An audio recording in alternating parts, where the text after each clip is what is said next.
Sound off time now every day on Live at 3. We tackle one of the day's big issues with this guy, our colleague from News Radio 620 WTMJ. I love politics, Jeff Wagner. Paul Ryan will officially accept his bid to run for vice president on the Republican ticket tonight at only 42 years old. Many question if he is ready for such a high-profile position in Washington. The sound-off question today is, would Paul Ryan make a good vice president? And I think one of the arguments in his favor is, you know, you really can't get much more high-profile than he's been the past couple of years. Well, right. And I mean, I admit, regardless of what your politics are, one of the things that I think is cool is that you have a guy from Wisconsin, again, Republican, Democrat, doesn't matter, who has now put Wisconsin back into the spotlight. And, you know, you're right, Steve. Again, agree with him or disagree with him.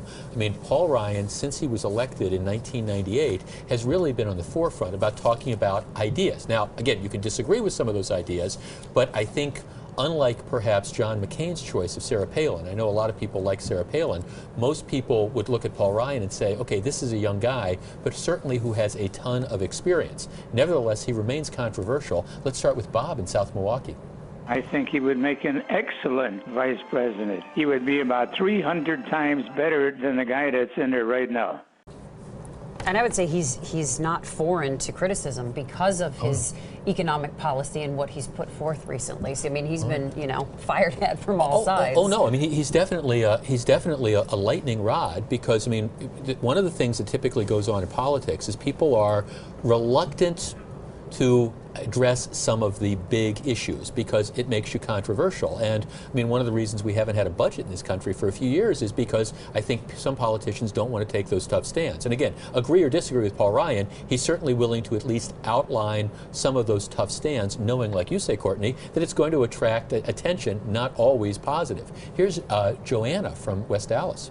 Absolutely not. He will be the worst vice president we ever had in the history of the United States. It's not here.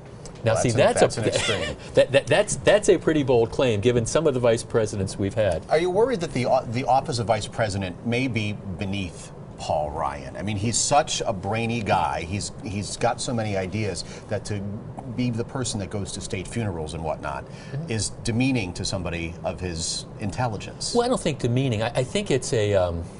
I think if you. I mean, he is 42 years old. And I mean, I think you can argue, I mean, I would argue that, again, agree with him or disagree with him, he's extremely qualified, in my opinion, to be the vice president. But at the same time, you're one heartbeat away from the presidency. I think you get a different perspective, you know, being across the street in the office of the vice president than you do when you get in Congress. And again, he's 42 years old. I mean, one of the things I think is unquestioned is, regardless of what happens in November, Paul Ryan becomes one of the leading people to be the next Republican nominee for president, whether it's 4 years from now or 8 years from now. Here's Judy in Greendale. No, Paul Ryan would not make a good vice president. His budget that he's proposing is actually immoral, and it's so lopsided against the poorest of the poor that there isn't any way that this budget will help our country. A lot of debate on his budget. Right. You know, people look at it one way, people look at it another way. I mean, and that seems to be a huge focus right now. Well, I think it will. And that's one of the reasons. I mean, so often these campaigns end up being about sort of small stuff. This campaign has the potential to be about big ideas. And I think that's one of the things that Ryan infuses into it. And, you know, however the American public decide, they decide. But I think it's great for Ryan to be on the ballot, at least. All right, Jeff, thanks. So over now.